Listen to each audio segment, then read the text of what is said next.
Welcome to week 3. Hi, if you're just joining us, I'm Jen, just as a... And I'm Steph.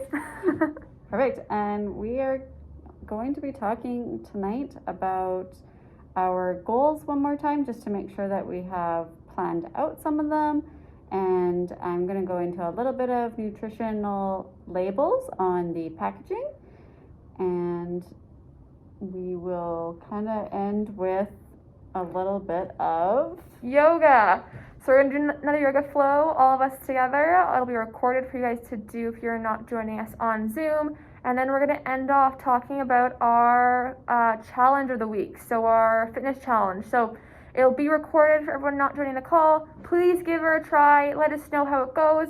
And write down your passport, because we're going to start doing gift card draws once a week if you're participating and joining us. And those that are doing it on your passport at home are still being entered. So please fill them in, give her a go, and hopefully you can see us next week on Zoom. All right, so we're moving on to the nutritional part of the evening. So first off, I want to see if everyone has their tea in front of them. So tonight we have the mango and passion fruit. That is a caffeine-free tea. It's really, really important to look for herbal tea, which is also caffeine-free. And those ones are really good, and they're very calming for at night. They will help you sleep better as well. So that's kind of what we're starting off at the beginning. And make sure you have your glass of water as well with you, as that is a very important part of our bodies, as we talked about last week. So as a reminder, 6 to 8 glasses a week. You can add some little fruit in there to make you drink a little bit more. You can add some cucumbers. It's kind of a little refresher. Last week we talked a little bit about our nutrients that we had, that we should be getting every single week. And we're going to go more into our nutritional labels this week on our packaging. So when you're going to a grocery store, you can have a little better idea of what's in your food now that you're putting into your grocery basket. So basically, I'm going to take a little box here and I'll kind of show it as we go. So if you grab a couple items out of your cupboard, or your fridge, and you can kind of follow along. It's a little hard to read on our clip, but you will always see, I'm looking at the French side, there we go. You'll always see the serving size on the top, and you want to make sure that you actually are paying attention to that, because that is actually the proper serving that you should be actually eating out of the package. Doesn't mean the whole package is that size, it just means what you should be eating. And then on the sides, there's always usually the daily percentage value as well. And that is what is in the box in that serving size. That's how much of your nutrients that you're getting out of your daily recommended servings of each nutrient. And then kind of breaks down into categories. It goes into the calorie section. And the calorie section is really important for the energy that the food contains. And kids should be getting around 1,600 to 2,000 calories per day, but it obviously depends on the person as well. So a good amount when you're looking on here. Once you get up to the 10%, that means you're getting quite a bit of the nutrients as well. And then your next category on the labels, you're going to go down to the fat content. So there is healthy fats. We did talk about that one week. But the fats that you want to pay attention to are the trans fat. You hopefully do not want to have any trans fat in your food, as those are usually all added to make things taste better or kind of have a better texture in your food. So try to stay away from anything that says trans fat. Saturated fats, there is also a section for that on there. Basically, saturated and trans fats are bad for your heart health overall. Saturated fats are things like solid fat, like butter, meat fat, once it gets hardened at room temperature, Those kind of items are your saturated. And then you go down to your cholesterol level, which is also really bad for your arteries and blood vessels. And if you have too much of it in your body, it can clog some of your arteries eventually. But you do need a little bit of the cholesterol in your body as well. Just remember that part there. And then you're going down to the sodium level, and that there is also really important to still have in your body. Not a ton of it, but at least enough so that your nerves and your muscles running a little bit better, and it keeps the fluids in your blood pressure regulated as well. But if you have too much of it, then it can cause high blood pressure and lead into heart problems. So that's one problem about the sodium levels. And then it goes into, you've got potassium and then all of your vitamins as well. So those are all very important ones to be looking at. They're all healthy nutrients that we need in our body. So make sure that when you're looking at the labels that you're getting some of that percentage of them in there. And then with the carbs, you've got the fiber and the sugars. So fiber is obviously really important to have in your body to help with your digestive system, with your stomach. And so you want to make sure that you do have some of that throughout your day as well. Not every ingredient is not every product is gonna have fiber, but it's an important one to look for. And then your sugars, that's the other one on the bad nutrient side. So when you're looking at that, you want to make sure it has the lowest amount of sugar possible. So that's kind of our little recap. We've done a little kind of activity tonight on our own, but that can be a practice for you of just going to your cupboards, grabbing a few different items and having a look at those labels and kind of comparing them a little bit. And that is all I have for nutrition tonight, and we will pass you on to Steph. We're gonna start just by standing up and shaking ourselves out a bit, getting loose, and then we'll go down onto our knees a little bit. We're gonna do some things on the ground, and then move up, just standing a little bit, back down to the ground, and then we'll finish her up, okay? So we're just gonna stand up and just give ourselves a shake, shake, shake. Shake your neck, move it all up from today. Been sitting all day at school or, wherever at work. Okay, then we're gonna go down onto our mat, and we're gonna start with what's called child's pose. We're gonna put our toes together flat, and then we're just gonna put our arms out. We're just gonna stretch our arms, stretch, stretch. Feels good on your back. This is a pose that if you go to a yoga class, they always say, like, if you're not feeling the move that you're doing, it's like hurting something, always feel free to go in child's pose and just hang out for a bit. It's always welcomed by every yogi. Just do that, feel the arms, feels good. Then you're gonna come up into our tabletop we just did before. So you have 2 hands on the mat, 2 knees on the mat, you can see me. And then you're gonna take your one arm and you're gonna twist it under your hand. So you're gonna go across this way and you're gonna like lean your butt, stick your butt up and put your other elbow down. So you're just feeling on your side. You should feel it on your back. It should feel nice and long. You're gonna come up and you're gonna switch sides. You're gonna put your arms back, shake it out a little bit. Other arm through. Twist, twist, twist. But my face is very red so the blood's flowing to my head. Look like a tomato. Okay. Which, fun fact, is a tomato a fruit or vegetable? Oh, we talked about this last time. Come next week and tell us what you think. Okay, so we're gonna do something where you're gonna put your one leg up and you're gonna push your hips forward, stretch out in your runner's lunge.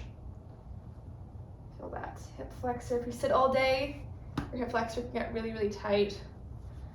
If you're a big runner, it gets really, really tight. It's not a fun thing to stretch out. And then we're gonna do this thing where you're gonna put your hand down to the ground. Let's say your left leg is up, your right arm will be down.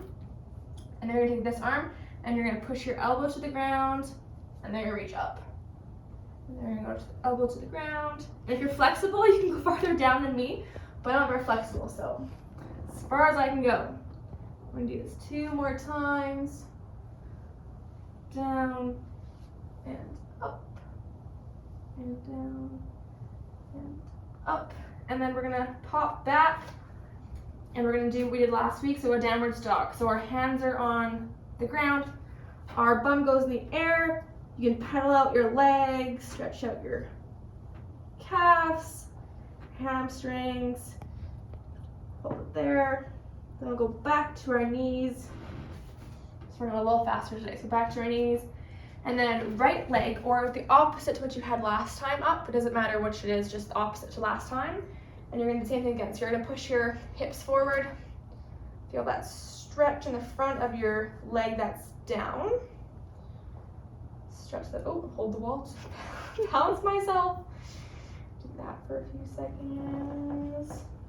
Make sure you're breathing.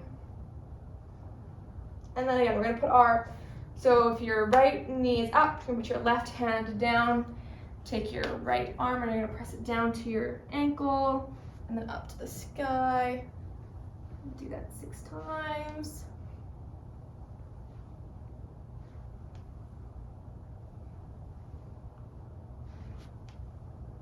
I think this is 5, I stopped counting to be honest with you.